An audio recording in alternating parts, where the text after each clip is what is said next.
हर हर महादेव सभी प्रिय दर्शकों को। वीडियो की शुरुआत में ही एक सी नाम राशि के ये दोनों लोग किस प्रकार का षड्यंत्र रचकर एक पाप कर्म को अंजाम देने की फिराक में हैं, इसकी कहानी काफी रोचक होने वाली है। तो हुआ कुछ यूं था कि दिन की शुरुआत हुई ब्रह्म मुहूर्त में। तांबे के पात्र में रखे समशीतोष्ण जल को ग्रहण करते हुए, छुट्टी के दिन को ध्यान में रखते हुए सुबह सुबह आज शरीर को आराम देना ही हमने उचित समझा। अतः सीधा आ जाते हैं भोजन की व्यवस्था पर, जिसमें सुबह सुबह होने वाली थी शाही मूंग की हरी दाल और साथ में जीवन रूपी वृक्ष को हरा भरा रखने हेतु कुछ हरी सब्जियां भी। भोजन की व्यवस्था तो चल ही रही थी, साथ में ही बालों और दाढ़ी पर तेल की मालिश भी कर लेते हैं, क्योंकि इनका ख्याल रखना भी खास तौर पर अति आवश्यक है। कुछ देर बाद नहा धोकर भोजन ग्रहण कर लिया। छुट्टी का हमारा आखिरी दिन था और हमें इसे बिस्तर पर व्यर्थ बिल्कुल नहीं करना था। इसी के विचार के मद्देनजर दोनों प्रियजनों का एक मन को रोमांचित करने वाला निमंत्रण आता है, जिसके तहत हम जाने वाले थे कुरुक्षेत्र में हो रहे गीता महोत्सव में हिस्सा लेने के लिए।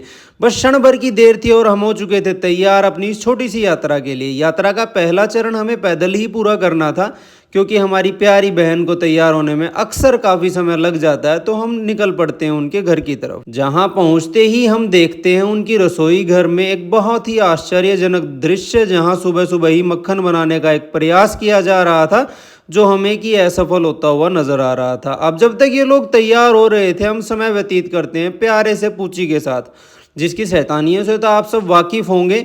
जितना मासूम यह दिखता है, वास्तविकता में ठीक उसके विपरीत है। लगभग 1 घंटे भर का इंतजार करवाने के बाद ये लोग आखिरकार तैयार हो चुके थे और हमें निकलना था महाभारत के युद्ध क्षेत्र कुरुक्षेत्र की तरफ। वैसे तो गाड़ी का सफर हमें कुछ खास रास नहीं आता है, किंतु यात्रा के प्रति उत्साह अक्सर सब कुछ भुला ही देता है। अब सबसे पहले हम लोग पहुंचे थे ग्रीन वैली, क्योंकि यहाँ सब लोग पेट पूजा करना चाहते थे, किंतु यहाँ एक बड़ी ही दुविधा का सामना हमें करना पड़ा, क्योंकि गाड़ी में घुसा हुआ था एक चूहा, जो आने वाले खासे नुकसान का अंदेशा हम सबको ही करवा रहा था। अतः सबसे पहले उसे पकड़ने की योजना दोनों ही मोहित बना चुके थे और तैयार कर रहे थे उसके लिए एक पिंजरा, ताकि उसे भी हंसी खुशी गाड़ी से दूर छोड़ा जा सके। अब पिंजरे की स्थापना कर दी गई थी और बारी थी भोजन ग्रहण करने की। यहाँ का खाना तो अक्सर बड़ा ही लाजवाब होता है। वहीं दूसरी ओर यहाँ हमने आज एक लाइव वीडियो सेशन भी किया तूफानी पनीर का, जो देखने में काफी मनमोहक लगता है। उसे आप हमारे आनंद राड लाइव चैनल पर जाकर देख सकते हैं।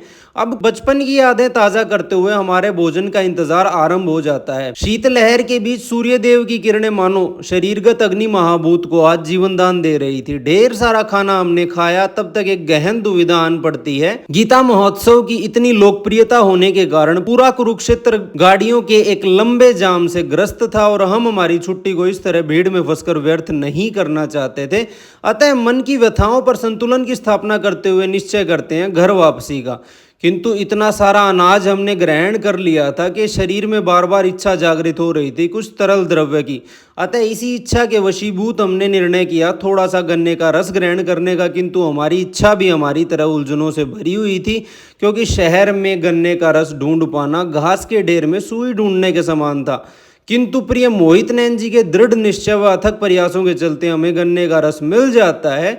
इन भाई साहब की दुकान की सजावट तो मानो अलग ही मालूम पड़ रही थी। अब ढेर सारा गन्ने का रस हमने ग्रहण कर लिया था और हम निकल जाते हैं घर की तरफ, क्योंकि शाम व्यतीत हम करने वाले थे सुंदर वातावरण के बीच चाय की चुस्कियां लेते हुए। अतः उसकी व्यवस्था अनुसार हम सारा सामान जल्दी से बांध लेते हैं और पुनः निकल पड़ते हैं एक और छोटी सी यात्रा पर।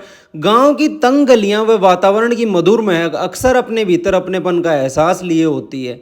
यहाँ का भी लाइव लोग आप सब लोग हमारे लाइव वीडियो चैनल पर देख सकते हैं। आनंद राहर लाइव नाम से वो चैनल है। इसके बाद बैठना तो हमें कतई पसंद है नहीं, अतः काफ़ी देर हम व्यतीत करते हैं इधर उधर टहलते हुए। और पूची का तो मानो स्वर्ग में साझा हो चुका था। एक जगह से दूसरी जगह दौड़ते हुए उसे देखना अपने आप में ही प्रसन्नता के प्रवाह को बढ़ाने वाला एहसास था। तो यही समापन करेंगे आज के इस व्लॉग का। आप सभी को मेरी तरफ से राम राम।